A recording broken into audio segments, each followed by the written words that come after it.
ವೀಕ್ಷಕರೇ, ನೀವು ನೋಡ್ತಾ ಇರೋದು ಮುಳಬಾಗ್ಲು ನ್ಯೂಸ್ ಯೂಟ್ಯೂಬ್ ಚಾನಲ್. ಇಂಥ ಸುದ್ದಿಗಳು ನಿಮಗೆ ಬೇಕು ಅಂದರೆ ಈಗಲೇ ಸಬ್ಸ್ಕ್ರೈಬ್ ಮಾಡ್ಕೊಳ್ಳಿ. ಜೊತೆಗೆ ಯಾವ ನ್ಯೂಸ್ಗಳನ್ನು ಕೂಡ ಮಿಸ್ ಮಾಡ್ಕೋಬೇಡಿ ಅಂತ ಹೇಳ್ತಾ ಇದ್ದೀನಿ. ಇದು ಮುಳಬಾಗ್ಲು ನ್ಯೂಸ್ यूट्यूब चैनल. नमस्कार. मुड़बागल की धरती को नमन करते हैं, प्रणाम करते हैं. जैसा कि लोग बताते हैं कि यहाँ पर देवस्थान, ईश्वर के मंदिर, टेंपल, ये सब बहुत ज़्यादा हैं. सभी को प्रणाम करता हूँ. आपको धन्यवाद देता हूँ, मुझे आपने बात करने का मौका दिया. राम रेड्डी साहब दिल्ली से आए हैं. ऑब्जर्वर विजय कुमार जी कमीशन आयोग के मेंबर रहे. भारत सरकार के एक राज्य मंत्री का दर्जा भी होता है. जिला कांग्रेस कमेटी के जनरल सेक्रेटरी हमारे छोटे भाई यूसुफ जी और हम सब के मार्गदर्शक, एक बड़े भाई का और एक परिवार के बड़े सदस्यों का जो प्यार और स्नेह पिछले 25 वर्षों से मैं रेडी हूँ, आभारी हूँ. कोई शब्द नहीं कि मैं क्या कहूँ राम प्रसाद साहब के लिए. आर के त्रिपाठी साहब जो कांग्रेस से लोकसभा का चुनाव लड़े हैं और एआईसीसी मेंबर हैं, ऑब्जर्वर हैं ऑल इंडिया कांग्रेस कमेटी के. भाई साहब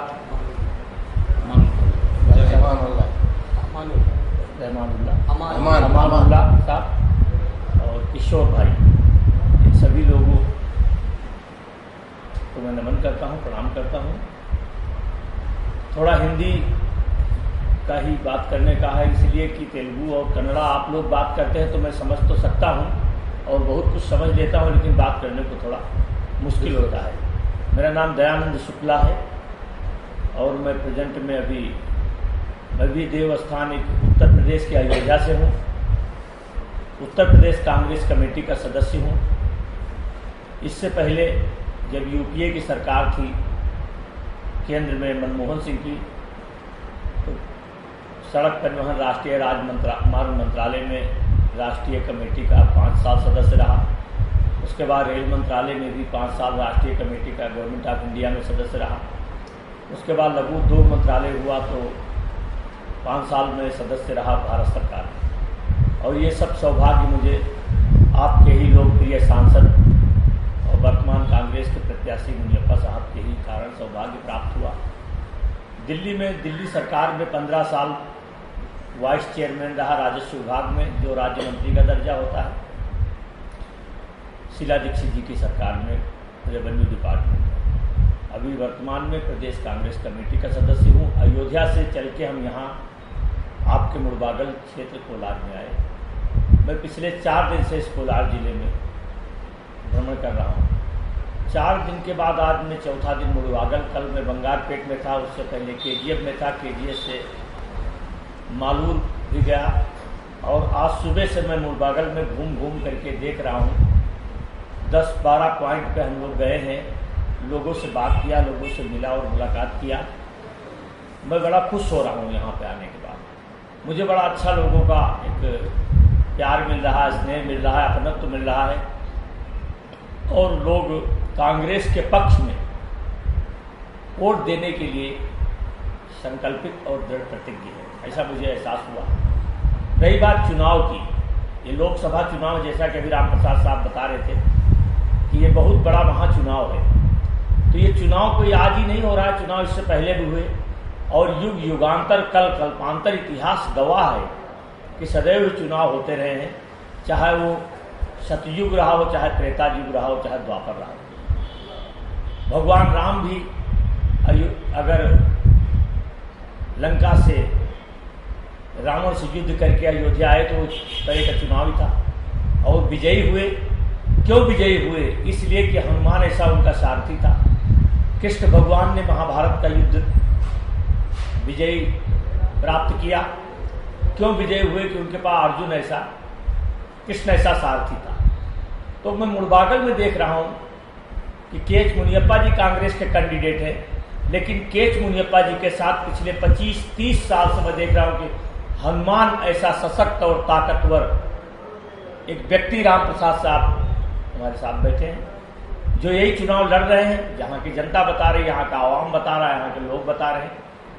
तो मैं समझता हूँ कि यहाँ के चुनाव पूरी तरह से फतेह और विजय. कोई लड़ाई नहीं ना कांग्रेस से भाजपा की ना किसी, ये संयुक्त कांग्रेस पार्टी और जनता दल पार्टी का चुनाव है। संयुक्त उम्मीदवार के.एच. मुनियप्पा जी हैं। भारतीय जनता पार्टी से यहाँ पर कोई कैंडिडेट है, मुनुस्वामी है, जो भी है। जहाँ तक लोग बताते हैं 10-12 और भी कैंडिडेट हैं, लेकिन लड़ाई भाजपा और कांग्रेस की है।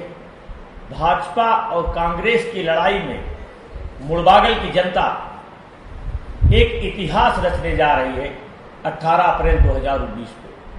वो क्या इतिहास रचने जा रही है कि दक्षिण भारत के 7 प्रदेशों में पहला एक कोलार और मुड़बागल है कि जहां की 8वीं बार लगातार कोई एक ही पार्टी से, एक ही सिंबल से चुनाव जीत के पार्लियामेंट जाएगा। वो है श्री के.एच. मुनियप्पा साहब। और वो के.एच. मुनियप्पा साहब की असली ताकत कौन है? राम रेड्डी साहब है, राम प्रसाद साहब है, किशोर साहब है, विजय गौड़ा साहब है, तमाम सारे चौड़े गौड़ा, ये सब लोग, आनंद रेड्डी, रामलिंगा रेड्डी, नंजे गौड़ा, ये रूपा शशिधर, नारायण स्वामी साहब, और सभी लोग, जितने भी लोग, सभी लोग, जमीर बादशाह है, चिंतामणि का रेड्डी, कृष्णा रेड्डी, नारायण स्वामी, ये जिला पूरा, ऑल जिला Congress committee, block Congress committee, JDS and Congress senior leader, worker and voter, ये सब लोगों को श्रेय जाता है मुनियप्पा जी का चुनाव जीतने से। चुनाव कभी कोई एक व्यक्ति नहीं लड़ता है, ना कोई एक व्यक्ति जीतता है। चुनाव लड़ने वाली असली ताकत तो आप सभी लोग होते हैं, जो एक पिल्लर होते हैं। ये बिल्डिंग बनाया गया है, इस बिल्डिंग में जो पिल्लर लगे हैं, ये इस बिल्डिंग को महत्व देते हैं, इसको खड़ा करके रखे। तो आज अगर मुनियप्पा साहब 7 बार आज से कंटिन्यू एमपी है, तो मैं समझता हूँ उसका मुख्य श्रेय आप ऐसे लोगों को जाता है, जिन लोगों का भी हम लोग नाम लेके चर्चा किए। मैं एक हिंदी भाषी क्षेत्र से हूँ, अयोध्या मेरा घर है, जन्मस्थान है, लेकिन मैं भी 91 से पहले से के.एच. मुनियप्पा जी के संपर्क में हूँ, और मैं ब्राह्मण हूँ। उसके बावजूद भी मैं समझता हूँ कि के.एच. मुनियप्पा जी एक ऋषि, एक मुनि, एक महात्मा, एक संत से कहीं ज्यादा आचार विचार और नियमों का पालन करते हैं। सत्ता के विपरीत जरूर लोग होते हैं, सत्ता के विपरीत होने का एक सृष्टि का नियम भी है, लेकिन के.एच. मुनियप्पा जी के विपरीत मुझे क्षेत्र में कहीं लोग नहीं दिखाई देते, क्योंकि उनका स्वभाव, उनका साधन जीवन, उनकी सरलता, उनकी विनम्रता, एक साथ सबको लेके चलने का उनका तरीका, ये सब उनको क्षेत्र के लोग जहाँ भी जाओ वो सब ऐसा बताते हैं। मुझे मालूम होता है मुनियप्पा साहब को मैं पिछले 91 से पहले से जान रहा हूँ कि आप लोग सौभाग्यशाली हैं। मुड़बागल की जनता, कोलार की जनता जब देखते हैं मुनियप्पा जी को कि भारत की पार्लियामेंट में जब लोकसभा अध्यक्ष के चेयर पर मुनियप्पा जी बैठे, तो कितना गर्व होता होगा कोलार के लोगों को और मुड़बागल के लोगों को और इस देश को कि आपके क्षेत्र का लाल, आपके धरती का लाल, आपके क्षेत्र का प्रतिनिधित्व करने वाला व्यक्ति आज ये किस कुर्सी पे बैठा है, जहां का भारत का प्रधानमंत्री और राष्ट्रपति मुनियप्पा जी के नीचे बैठता है। वो आपने ताकत दिया है। मैं बड़ी आशा करता हूं, बड़ी आशा और उम्मीद भी करता हूं कि इस बार भी इसी तरह से जैसे 7 बार कोलार और मुड़बागल की जनता का मुनियप्पा जी को प्यार और आशीर्वाद प्राप्त हुआ है, ठीक उसी प्रकार से इस बार आप सबका प्यार और आशीर्वाद प्राप्त हुए। 8वीं बार के.एच. मुनियप्पा जी को भारत की पार्लियामेंट में भेजेंगे और भारत की पार्लियामेंट में भेज करके 2 चीजें सामने दिख रही हैं। एक तो फिरका परस्त ताकतें, एक तरफ भारतीय जनता पार्टी आपको सामने दिख रही है, जो पूरी तरह से तानाशाही की सरकार दिख रही है, 1 man show and 2 man show. दूसरी तरफ एक कांग्रेस पार्टी है जो राहुल गांधी साहब की पार्टी है, इंदिरा जी की पार्टी है, सोनिया जी की पार्टी है, जवाहरलाल नेहरू और राजीव गांधी की पार्टी है। जमीन और आसमान का डिफरेंस है।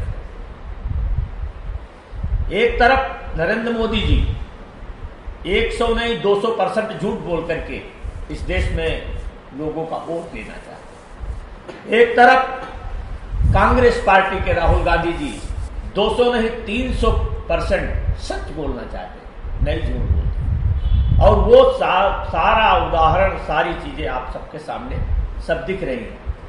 हिंदू मुस्लिम को अलग करना, मंदिर मस्जिद की बात करना, सिख ईसाई की बात करना, बड़े बड़े तमाम सारे झूठे वादे करना, 15 करोड़ डाल देंगे, मंदिर को बना देंगे, मस्जिद को हटा देंगे, ऐसा करेंगे ऐसा करेंगे। क्या किया उन्होंने? मुझे नहीं, हम लोग 15 लाख रुपए अकाउंट में डाल देंगे, हर नौजवान को रोजगार देंगे, हर घर को कारोबार देंगे। क्या कर दिया? ये एजेंडा में इनके था, घोषणा पत्र में था। जीएसटी लगाएंगे, घोषणा पत्र में नहीं था। नोटबंदी करेंगे, घोषणा पत्र में नहीं था। स्वच्छ भारत अभियान करके सबका हाथ में झाड़ू पकड़ाएंगे, घोषणा पत्र में था। जो वादा किया जनता के बीच, एक वादा नहीं किया, पूरा किया। जो वादा नहीं किया, आपका दिमाग खटाने के लिए, आपका मन को इधर उधर करने के लिए उन्होंने दूसरा काम किया।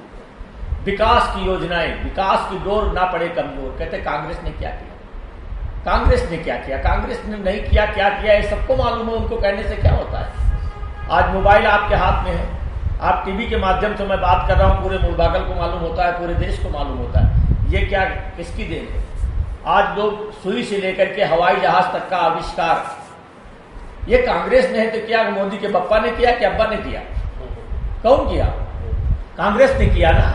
कांग्रेस ने किया तो ऐसा लोगों को बीच में आकर कहते कांग्रेस ने क्या किया? कांग्रेस ने इस देश का विकास किया। कांग्रेस ने हिंदू मुस्लिम को अलग नहीं किया। सर्वधर्म पार्टी कांग्रेस पार्टी, सबको एक साथ लेके चलने की, सबको एक साथ लेके सोचने की, विचार करने की। उस कांग्रेस पार्टी का ये चुनाव 2019 का चुनाव है, बहुत ही महत्वपूर्ण चुनाव है। पूरा देश क्या, पूरी कंट्री देख रही है कि इस चुनाव में क्या होगा।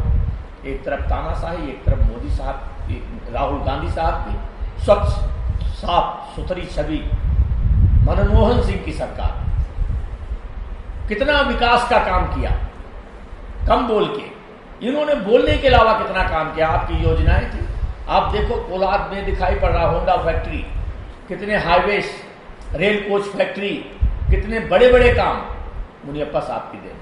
जिधर से मैं निकलता हूं, जब 91, 92, 94, 95 प्रगति की ओर कोलार अग्रसर बढ़ता जा रहा है।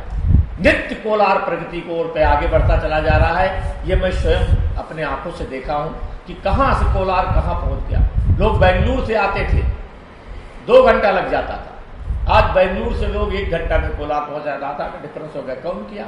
कांग्रेस पार्टी ने किया। के.एच. मुनियप्पा और राम प्रसाद राम रेड्डी साहब की पार्टी ने किया, लोगों ने किया।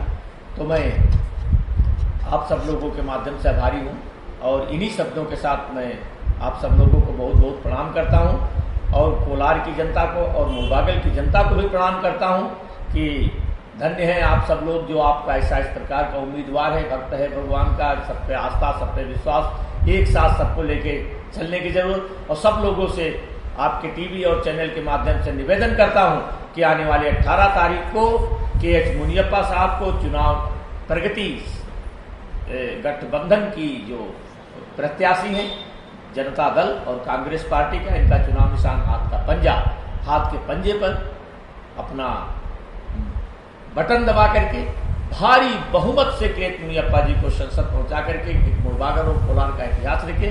जय हिंद, जय कांग्रेस, जय जय कांग्रेस।